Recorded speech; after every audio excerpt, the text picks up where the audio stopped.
Komentar legenda Timnas Malaysia usai Timnas Indonesia bantai Vietnam, singgung kualitas dan mental.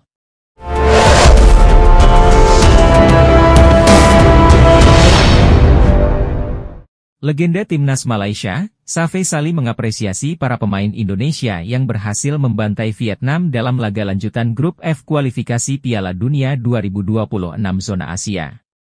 Timnas Indonesia sukses meraih kemenangan 3-0 atas Vietnam dalam laga keempat Grup F yang berlangsung di Stadion Nasional Mai Dinh, Hanoi, Selasa, 26 Maret 2024. Shafie Sali pun mengaku terkejut melihat Timnas Indonesia bisa meraih kemenangan yang luar biasa ini. Menurutnya Jay Itzes dan kawan-kawan memang layak untuk diapresiasi setinggi-tingginya. Pemain yang pernah menjadi striker Malaysia itu menilai bahwa Asnawi dan kawan-kawan bisa tampil tenang dan luar biasa, sehingga meraih kemenangan. Luar biasa Timnas Indonesia berhasil meraih 3 poin di kandang Vietnam dengan skor telak, dikutip dari Malan Bola Selasa, 26 Maret 2024. Mental dan ketenangan para pemain Timnas Indonesia sekarang tentu patut mendapatkan apresiasi, ucapnya. Menurutnya kualitas dan mental para pemain telah meningkat pesat. Untuk itu, meraih kemenangan pertama kali di markas Vietnam setelah 20 tahun tak pernah menang ini menjadi pembuktian luar biasa para pemain. Terakhir Indonesia menang di Vietnam itu saat Piala AFF yang namanya masih Piala Tiger pada 2004. Sekarang Indonesia sudah berbeda, tambahnya.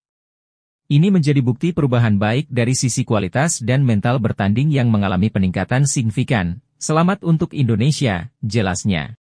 Philippe Troussier resmi dipecat setelah Timnas Vietnam kalah 3 kali beruntun dari Timnas Indonesia. Sebab, hasil itu sungguh tidak bisa diterima oleh VFF. Pelatih asal Prancis itu kembali menelan kekalahan dari Timnas Indonesia. Du Hang Dung dan kawan-kawan tumbang 0-3 dari skuad Garuda di Stadion Mai Dinh, Hanoi, Selasa, 26 Maret 2024, malam waktu Indonesia Barat. 3 kekalahan beruntun itu tentu memalukan buat Vietnam. Sebab, mereka tak pernah kalah dari Indonesia sejak terakhir kali pada leg I semifinal Piala AFF 2016 dengan skor 1-2 di Stadion Pakansari. Selama diasuh Park Hang-seo pada 2018 hingga 2022, Vietnam menjadi momok tersendiri buat Indonesia. Bahkan, mereka pernah mempermalukan skuad Garuda dengan skor 1-3 pada November 2019 di Stadion Kapten Iwayan Dipta, Gianyar, Bali. Lantas, apakah kekalahan memalukan 3 kali beruntun ini akan membuat Troussier dipecat? Pria berkacamata itu kemungkinan besar akan kehilangan jabatannya. Sebab, Vietnam saat ini baru mengoleksi 3 poin dari 4 laga. Mereka terpaku di posisi 3 dan berselisih 4 angka dari Indonesia yang bertengger tepat di atasnya. Peluang untuk melaju ke putaran ketiga kualifikasi Piala Dunia 2026 zona Asia cukup tipis. Apalagi, Vietnam masih akan menghadapi Timnas Irak di pertandingan terakhir yang akan berlangsung di kandang lawan pada Juni 2024. Jika tidak dipecat dalam waktu dekat, Troussier kemungkinan akan kehilangan jabatan selepas putaran kedua kualifikasi Piala Dunia 2026 zona Asia. VFF seperti ingin melihat dulu hasil-hasil ke depan. Penyerang Manchester City, Erling Haaland, menyoroti lemparan maut ala Pratama Arhan yang sempat tersaji di laga Timnas Indonesia versus Timnas Vietnam. Ia mengatakan lemparan seperti Pratama Arhan sangat mengganggunya. Sejatinya, gaya lemparan Pratama Arhan sudah populer sejak dulu. Mantan pemain Stoke City yang sempat eksis di Premier League, Rory Delap, beberapa kali membantu The Potters, julukan Stoke City, mencetak gol melalui kekuatan lemparan ke dalamnya. Namun, akhir-akhir ini, sejumlah aturan di Liga 2 Inggris dan divisi di bawahnya mengalami perubahan. Demi mencegah pemain-pemain seperti Pratama Arhan, IFL selaku operator kompetisi Liga 2 Inggris memilih menempatkan bola di pinggir lapangan. Dengan adanya bola di pinggir lapangan, pemain seperti Pratama Arhan tak perlu repot-repot lagi mengelap bola. IFL mengeluarkan aturan ini karena merasa pemain seperti Pratama Arhan kerap membuang-buang waktu, efek terlalu lama saat membersihkan bola menggunakan handuk sebelum melempar si kulit bulat. Menurut saya, yang mengganggu saya adalah lemparan ke dalam. Saya bahkan tidak tahu peraturan lemparan ke dalam yang baik dan benar. Jika saya mengambil lemparan ke dalam, mungkin saya akan melakukan kesalahan, kata Erling Haaland, mengutip dari The Sun, Selasa, 26 Maret 2024. Meski begitu, Erling Haaland tidak mempermasalahkan nantinya bola dilempar ke arah penjuru manapun. Hal itu asalkan si kulit bulat dilempar menggunakan dua tangan. Jika Anda melempar ke sini atau ke sana, tidak masalah. Pastikan saja Anda memegang bola itu menggunakan dua tangan, lanjut Erling Haaland. Hanya saja, Erling Haaland menyoroti agar si pemain melempar bola tepat di lokasi si kulit bulat keluar. Ia tak mau si pemain mengambil kesempatan dengan melempar bola di tempat yang tidak seharusnya. Anda, pemain yang melempar bola, tidak boleh mencuri banyak meter. Harus ada batasan seberapa jauh Anda bisa melangkah, tegas penyerang asal Norwegia ini. Main keturunan Indonesia Belanda, Mees Hilgers baru-baru ini bikin heboh pencinta sepak bola tanah air. Sebab banyak netizen tanah air yang menilai pemain yang kini memperkuat klub Belanda, Twente FC tersebut mulai tertarik untuk memperkuat timnas Indonesia. Sejatinya Mees Hilgers belum memberikan pernyataan yang pasti. Hanya saja postingan terbarunya di Instagram Stories yang diupload pada Minggu, 24 Maret 2024, dini hari WIB, mengenai dirinya yang sedang asyik menyantap makan malam di restoran Indonesia seakan memberikan harapan untuk netizen tanah air. Harapan itu terkait Mees Hilgers yang mulai tertarik dengan Indonesia.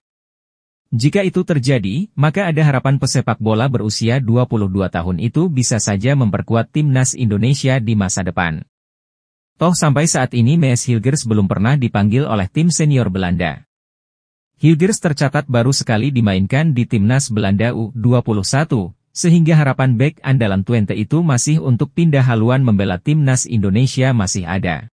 Hanya saja perlu diketahui, sebelumnya PSSI pun dikabarkan pernah mencoba mendekati Mees Hilgers untuk dinaturalisasi. Hanya saja ia menolaknya.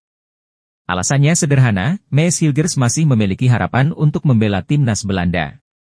Jika saya terbuka, saya pikir semuanya dapat dilakukan dengan cepat, namun mungkin sedikit terlalu dini untuk membuat keputusan terkait membela timnas Indonesia. Tapi dalam sepak bola, semuanya bisa terjadi dengan cepat dan kita tidak pernah tahu apa yang akan terjadi, ujar Hilgers kepada media Belanda, dikutip Minggu, 24 Maret 2024. Saya berharap dipanggil timnas Belanda muda, saya hanya ingin mencoba maksimal untuk itu, namun jika tidak, tentu saya akan membela Indonesia, ucap Mees Hilgers dalam momen lainnya.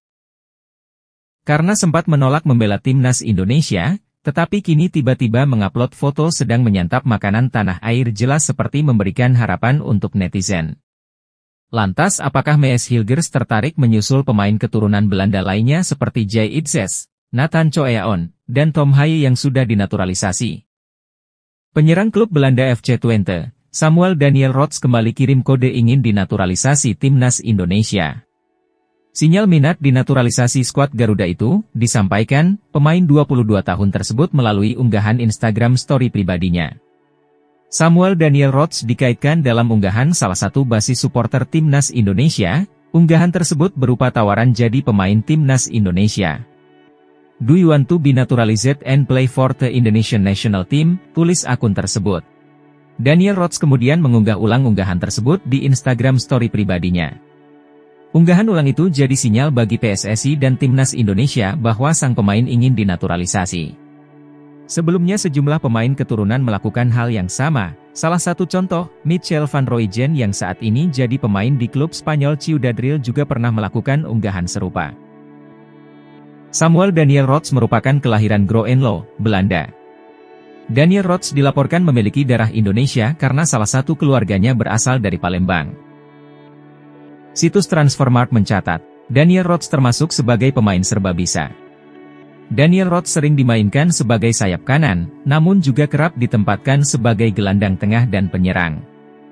Posisi bermain lain yang pernah dijajal Daniel Rots dalam karirnya sejauh ini adalah winger kiri, gelandang kiri kanan, penyerang, second striker dan gelandang serang.